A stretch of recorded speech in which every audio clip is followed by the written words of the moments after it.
Mga kaibigan, muli pong sumasa inyo ang programang Ang Iglesia ni Cristo. Nawa po ay namamalagi kayo at ang inyong sambahayan sa matatag at maayos na kalagayan. Ako po ang kapatid na Angelo Estacio at makakasama ko po sa pagtalakay ang kapatid na Leo Pidlawan. Magandang araw po, kapatid na Leo. Magandang araw din, kapatid na Jello. Mga kaibigan, kumusta na po kayo? Sana po ay samahan ninyo kami sa kabuuan ng gagawin po naming pagtalakay. Binabati po namin ang mga kapatid po sa iglesia sa lokal po ng Templo Sentral, sa distrito po ng Sentral. Maligayang panunood po, mga kapatid.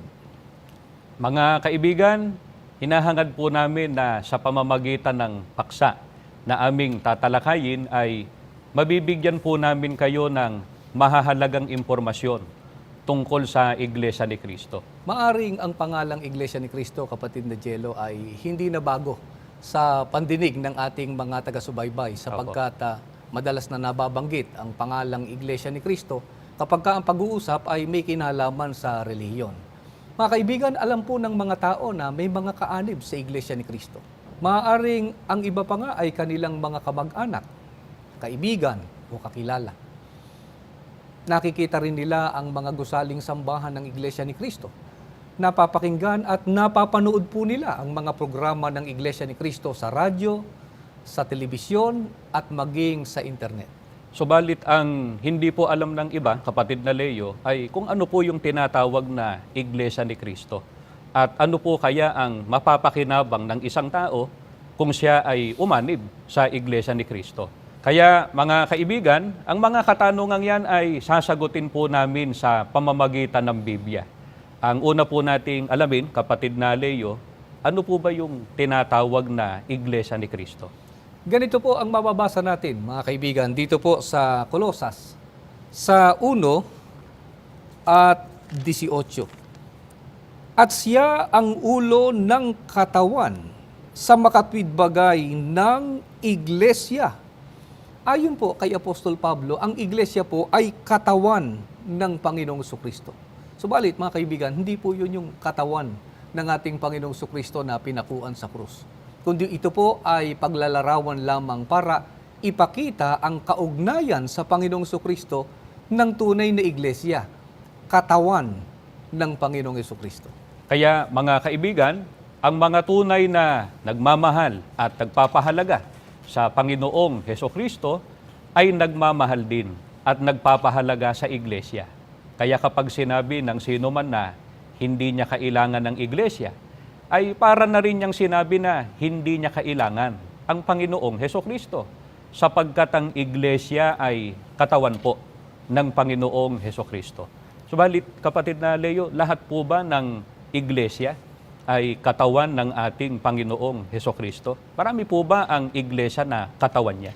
Ang sagot ay mababasa natin, kapatid na Jello at mga kaibigan, dito po sa Roma, sa 12, 4 hanggang 5. Sapagkat kung paanong sa isang katawan ay mayroon tayong maraming mga sangkap, at ang lahat ng mga sangkap ay hindi pareho ang gawain, ay gayon din tayo na marami ay iisang katawan kay Kristo at mga sangkap na sama-sama sa isa't isa. Mga kaibigan, kung paano pong iisa ang ulo na si Kristo, ayon kay Apostol Pablo, iisa rin po ang katawan ng ating Panginoong Jesucristo, na ito nga po ay ang iglesia. Kaya ang tunay na iglesia, saan mang dako makarating, gaano man po karami ang kanyang maging kaanib, ay nananatiling iisang organisasyon. Hindi po ito nagkakaroon ng sekta o denominasyon. Kaya mga kaibigan, ang alinmang pangkatin ng pananampalataya na sekta-sekta ay hindi po siyang tunay na iglesia. Kapatid na Leo, paano po ba nagkaroon ng iglesia? Sino po ba ang nagtayo ng tunay na iglesia? Sa Mateo 16:18 ay ganito po ang ating mababasa. Dinggin po natin. At sinasabi ko naman sa iyo, ikaw ay Pedro.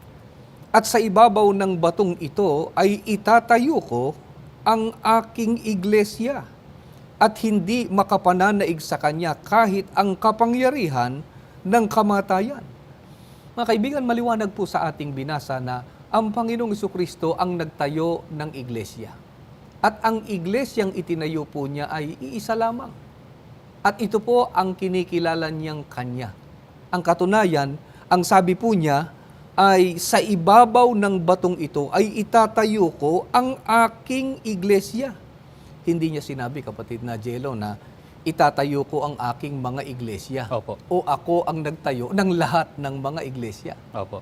Subalit, kapatid na Leo, napakarami pong nag-aangkin na yun daw pong iglesia na kinaaaniban o kinabibilangan po nila, ang siya raw pong iglesia na itinayo ng ating Panginoong Hesukristo. Kaya itanong po natin sa Biblia, paano po kaya natin makikilala ang iglesia na itinayo ng ating Panginoong Hesukristo? Ano po yung isa sa mga pagkakakilanlan sa tunay na iglesia? Kapatid na Jello at mga kaibigan, tinatawag po sa pangalan ng Panginoong Jesucristo.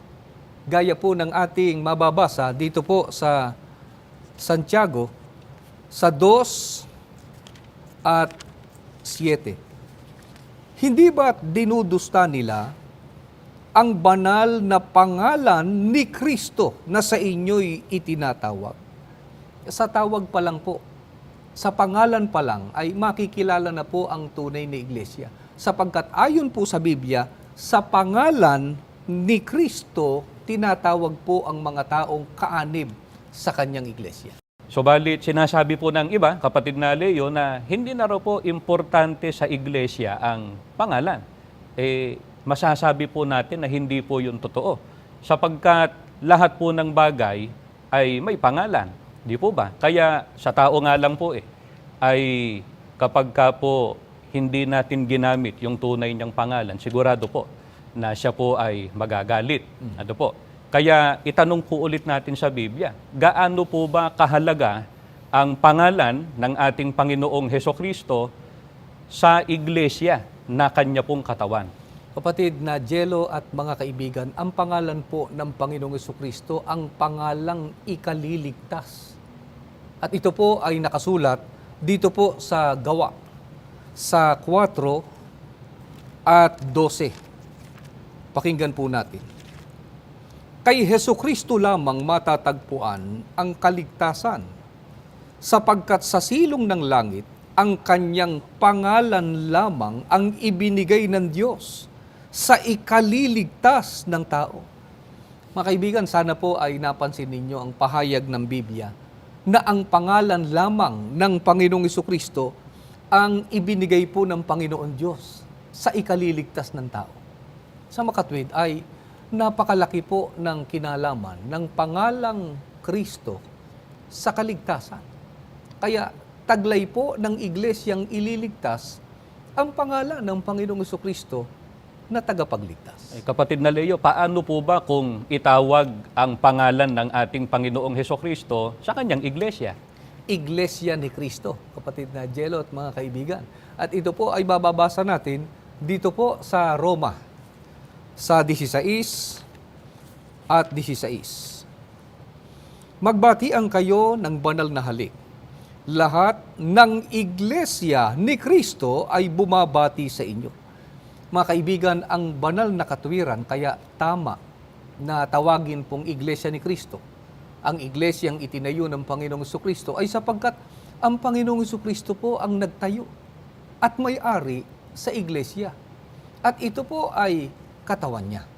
Hindi ba, kapatid na Jello, tama lang na tawagin ang katawan sa pangalan ng ulo? Opo, totoo po yan, kapatid na Leo. At mga kaibigan, meron po ba kayong alam na iba pa ang pangalan ng ulo sa kanyang katawan? Maliwanag po, mga kaibigan, ang ipinahayag ni Apostol Pablo na nakasulat sa Biblia na amin ang binasa sa inyo. Ang iglesia po ay katawan at ang ulo ay ang Panginoong Hesukristo. Kaya ang pangalan po ng iglesia na katawan ng Panginoong Hesukristo ay Iglesia ni Kristo. Ito po ang iglesia na amin pong ipinangangaral. Ang iglesia na itinayo ng Panginoong Jesucristo na tinawag sa pangalang Iglesia ni Kristo. Maaaring itinatanong po ng ating mga taga-subaybay, kapatid na Leo, kung bakit po itinayo ng ating Panginoong Hesukristo ang kanyang iglesia o ang iglesia ni Kristo. Ano po ang layunin niya sa pagtatayo ng iglesia? Mga kaibigan, yan po ang aming tatalakayin sa inyo sa amin pong pagbabalik. Mamalagi po nawa kayong nakasubaybay.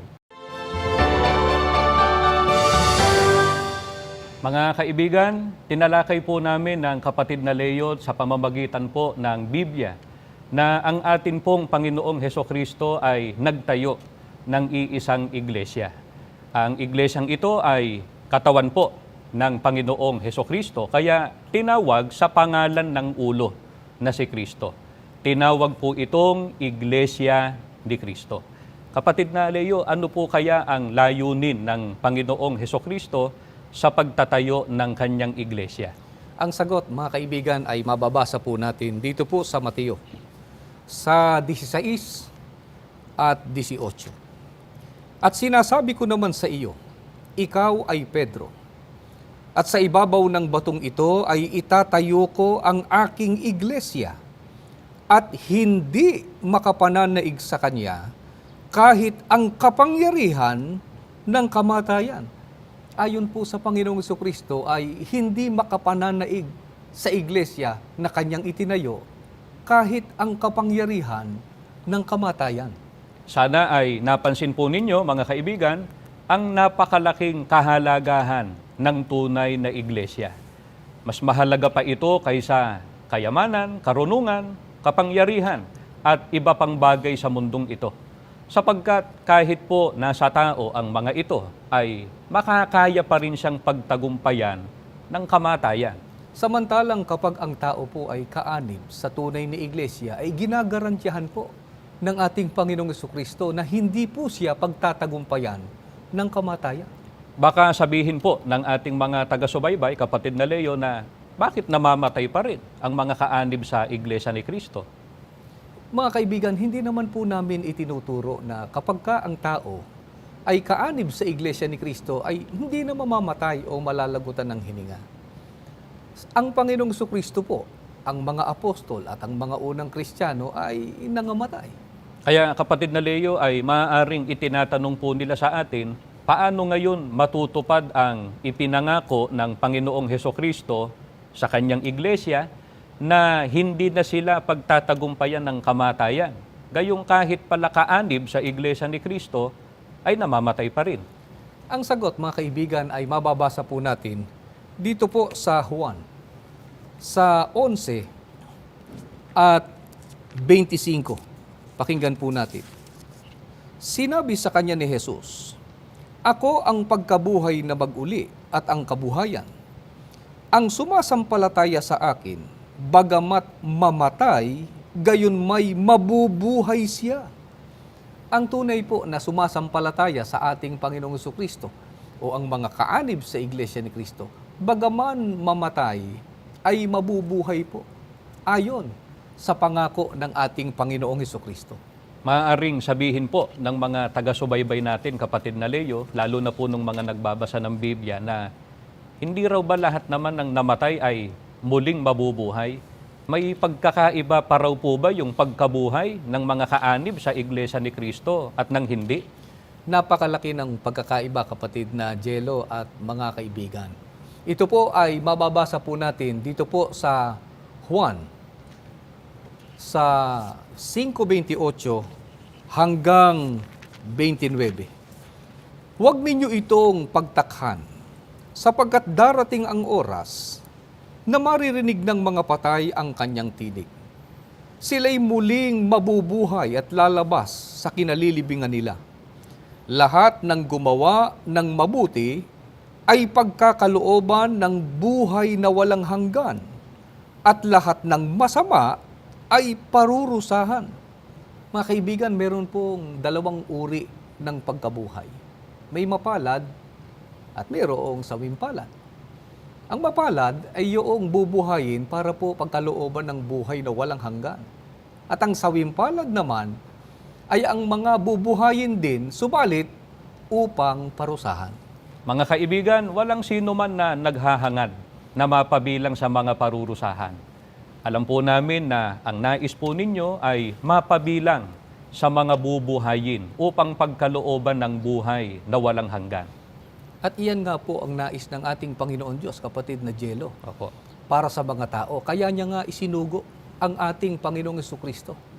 At ito po ay mababasa natin, mga kaibigan, dito po sa Juan, sa 3 at 16. Sapagkat gayon na lamang ang pagsinta ng Diyos sa sanlibutan, na ibinigay niya ang kanyang bugtong na anak, upang ang sino mang sa kanya'y sumampalataya ay huwag mapahamak, kundi magkaroon ng buhay na walang hanggan. Mga kaibigan, napansin po ba ninyo kung paano inihayag ng Panginoon Diyos ang pag-ibig niya sa mga tao? Ang sabi po sa Biblia, ibinigay niya ang kanyang bugtong na anak upang ang sino mang sa kanya'y sumampalataya ay huwag mapahamak, kundi magkaroon ng buhay na walang hanggan. Baka po sabihin ng iba, kapatid na Leo, na kaya nga tama kami. Ang amin na lamang sinampalatayanan at tinanggap ay ang Panginoong Hesukristo upang kami ay huwag mapahamak, kundi magkaroon ng buhay na walang hanggan. Hindi na namin kailangan ng iglesia. Mahalagang alamin po natin mula sa Biblia. Sino po bang sumasampalataya ang hindi mapapahamak? Lahat po ba ng nagsasabing sumasampalataya sa Panginoong Hesukristo? Basahin natin, kapatid na Jello at mga kaibigan, ang sagot dito po sa Juan, sa 10 at 26. Ganito po ang pahayag. Ngunit hindi kayo sumasampalataya sa akin, sapagkat hindi kayo bahagi ng aking kawan. Mga kaibigan, ang tunay po na sumasampalataya sa ating Panginoong Jesucristo ay ang kabilang po sa kanyang kawan. Kaya kung hindi po kabilang sa kawan ng ating Panginoong Hesukristo, ay hindi po tunay na sumasampalataya sa Kanya. Kapatid na Leo, ano po ba ang dapat gawin ng tao para mapabilang sa sakawan at maligtas? Kapatid na Jello, dapat na pumasok sa kawan sa pamamagitan ng ating Panginoong Jesucristo. At ito, mga kaibigan, ay mababasa po natin dito po sa Juan, sa 10, 7 at 9. Kaya muling nagsalita si Jesus, katotohanang sinasabi ko sa inyo, ako ang pintuan ng kulungan ng mga tupa. Ako ang pintuan. Sino mang pumasok sa loob ng kawan sa pamamagitan ko ay maliligtas. Mga kaibigan, upang mapabilang po ang tao sa kawan, kailangan po siyang pumasok sa kawan sa pamamagitan ng ating Panginoong Jesucristo.